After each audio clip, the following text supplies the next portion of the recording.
Kasalukuyan, ilang araw din nagplano si Sergeant de la Peña para mahuli si Gina. Tinawagan ni Sergeant de la Peña si Sanjo. Tuloy ang plano nila ng gabing iyon. Positive kung saan makikita si Gina. Nasa isang bar ito, mag-isa at kung pagmamasdan ang kinikilos ay parang may hinihintay. Naghihintay ng posibleng biktima. Huwag kang mag-alala, Sanjo. Nakabackup ako. Ang importante ay makot in the aksiya. Sabi ni Sergeant de la Peña sa cellphone habang kausap si Sanjo. Sige, Sarge, mag-iingat ako. Ini-off na ni Sanjo ang cellphone.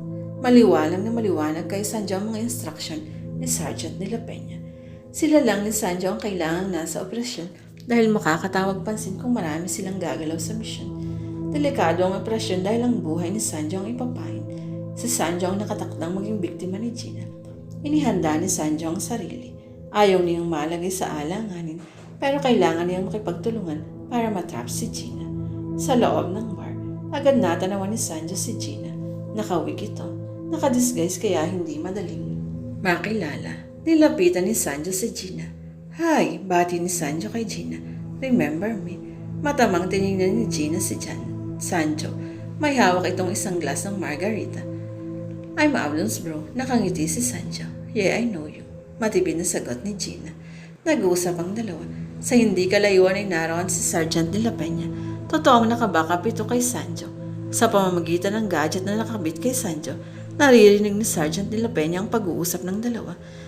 Katiyakan daw ang gadget ng kaligtasan ni Sanjo upang mamonitor ng sarhento ang nangyayari. Pinabantayan ni Sergeant de la Peña ang bawat kilos ni Sanjo.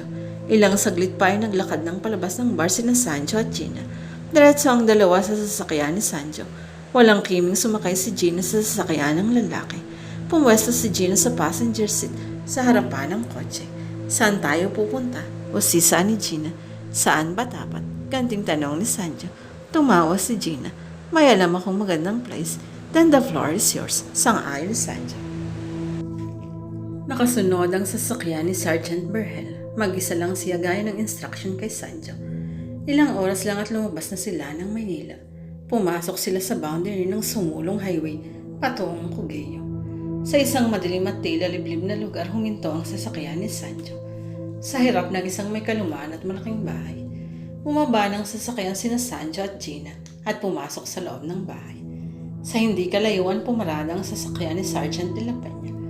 Naririnig mula sa gadget ang pag-uusap ng dalawa. Samantalang pumasok sina Sanjo at Gina sa isang silid at lumantad ang mga garapon na may lamang puso. Patuloy ang pag-uusap ng dalawa sa naririnig ni Sergeant de la Peña. Akala mo ba hindi ko alam na ako ang pinaghihinalaan mo sa nangyari kay Abdon? Naging mas malikot ang mga mata ni Sanjo. Hindi ba dapat? Saglit pa'y nawala ng koneksyon ng gadget. Nawala ang boses ni Sanjo at Gina. Mabilis na kumilos si Sergeant de la Peña. Nakarating siya sa likod bahay. Naghanap ito ng daan papasok. Natigilan si Sargento. Tumambad sa paningin nito ang nawawalang kotse ni Abdon sa malaking lote ng likod bahay. Nagbukas ito ng flashlight. Ininspeksyon ng kotse. Inilabas ang isang susi na nakapa at nakuha niya sa sasakyan ni Sanjo. Pinag-aralan nitong mabuti ang susi mula ng mapa sa kamay. Modelo ito ng kotse ni Abdon na nawawala. Sinubukan ng sarhento na paggamitin ng susi. Nag-click iyon. Nabuksan niya ang pinto ng kotse. Agad rumadyo sa sarhento sa mga kasamaan.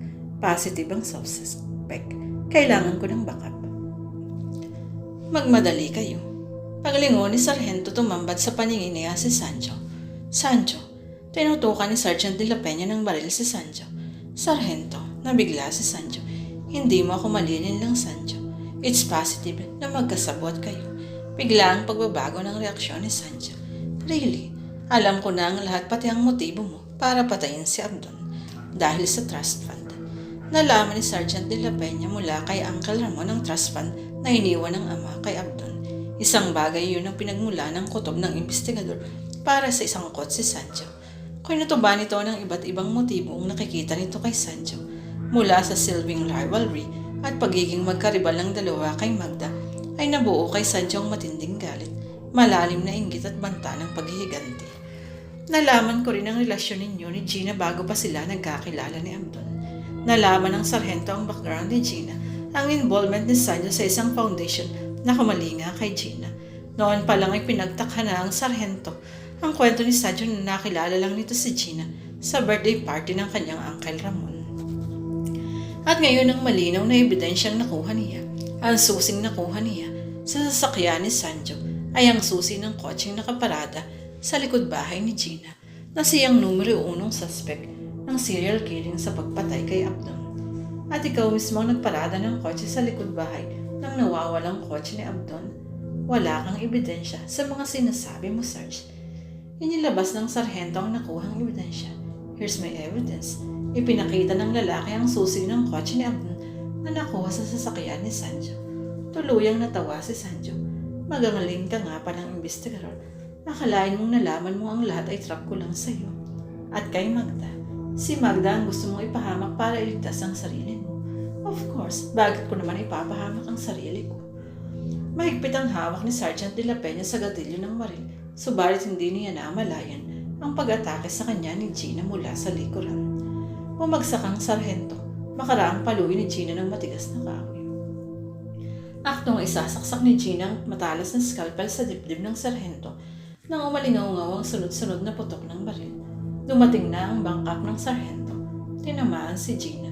Patay na bumagsak ang babae. Dinaluhong ni Sancho ang sarhento. Nagawan sila ng baril. Maya-maya ay pumutok ang baril ni Sergeant de la Peña. Bumulaga si Sancho. Patay. Sa isang mental institution, pinuntahan ng sarhento si Magda. Kinakailangan ni Magda ng therapy dahil sa trahedyang dinanas sa trauma na nagpalala sa kanyang psychosis na posibleng magdulot ng ganap na kabaliwan. Namatay si Gina. Bumagsak ang katawan. Hindi naging madali sa kanya ang tanggapin ang lahat at sa halip ay patuloy niyang pinaniniwalaan na buhay pa si Abdon. Nagkwento si Sergeant de la Peña kay Magda sa paraang nagkukwento siya sa normal na tao. Sinubukan niyang tingnan ang kasalukuyang kondisyon ni Magda. Noon pa ako kinukutuban kay Sancho. Noong una ay inililid niya na ikaw ang pagbintangan sa pagkamatay ni Abdon. Parang lahat ng narinig ko sa kanya ay fabricated. Nabuo ang hinala ko nang malaman ko nga na unang magkakilala sina Sancho at Gina bago nagkakilala sina Abdon at Gina. And it happened pagkaraang malaman niya ang tungkol sa trust fund ni Abdon. May trust fund si Abdon? Marahang tumango si Sergeant de la Peña. Wala siyang sinabi sa akin. Hindi nabanggit sa akin ni Abdon ang tungkol dyan. Mahinahong tugon ni Magda. Kung pagmamasdang mabuti si Magda, nasa katuwiran at katinuan siya habang nakikipag-usap sa sarhento. Pero lumalabas siya sa normal na kondisyon ng pag-iisip sa tuwing sasabihing buhay pa si Abdon. Nandito si Abdon kanina. Sayang at hindi mo siya inabutan sa sarhento. Hindi ko alam kung multo ni Abdon ang nakikita mo o kung ano. Pero ang natitiyak ko, hindi na sana ng kaso ni Abdon dahil sa patuloy mong sinasabing buhay siya. Parang patuloy siyang nabubuhay sa mga sinasabi mo para mabigyan siya ng katarungan. Pero narito talaga kanina si Abdon. Galing siya dito. Alam mo, sarhento, humihingi siya ng tawad sa akin. Nagpakawala ng kakaibang ngiti si Magda. Pero ayoko siyang parawarin. Hindi ko nga siya pinatawad. Noon tila pinaniwalaan ni Sergeant de la Peña na hindi pa ganap na nakaka-recover si Magda. Bakit ko siya patatawarin? Ano ba ang kasalanan niya sa akin? Natiyak ng investigador na magtatagal pa si Magda sa institusyon na yun. Ginagap ni Sergeant de la Peña ang kamay ni Magda. Magpahinga ka na, Magda. Soon alam kong makaka-recover ka rin. Matatahimik ka rin. Tumayo na ang sarhento at nagpaalam. Naglalakad sa pasilyo ng ospital si Magda, pabalik sa kanyang silid. Wala siyang kasamang attendant. Kung pagmamasdan ay normal ang kanyang kilos. Kung pagmamasdan ay malaya na siya sa anumang takot at mga pagbabanta sa sarili.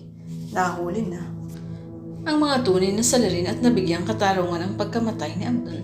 Pero sa kanyang mga kinikilos, nagpapahiwatig iyon na naroon talaga si Abdon. Nasa pali-paligid lang, nagmamasid, hindi pa rin ganap na natatahimik. Tumawa siya ng lihim. Totoong sa isip niya ay humihingi ng tawag si Abdon sa kanya. Pero maski anong gawin ito, maski anong pang sabihin ito, sa kanyang isip ay mananatiling buhay si Abdon. Idinidikta yun ng kanyang utak. Ang panatilihin si Abdon saan mang lugar siya naroon. Hindi siyang ayaw patahimikin ni Abdon, kundi siyang ayaw magpatahimik dito. Hindi niya patatahimikin si Abdon. Hindi niya hahayaang tuluyan at ganap siyang iwan ito. Abdon, ano ka ba? Ayoko ng larong taguan. Sambit ni Magda habang nawawala ng ngiti sa labi. Humangin ng malakas gayong nasa loob ng konkretong gusali si Magda. Nanood sa mga senses niya ang presensya ni Abdon. Nangamoy kandila ang paligid. Muli nagpakawala siya ng ngiti sabay bulong. Abdon, you're still here. Kung kailan niya pa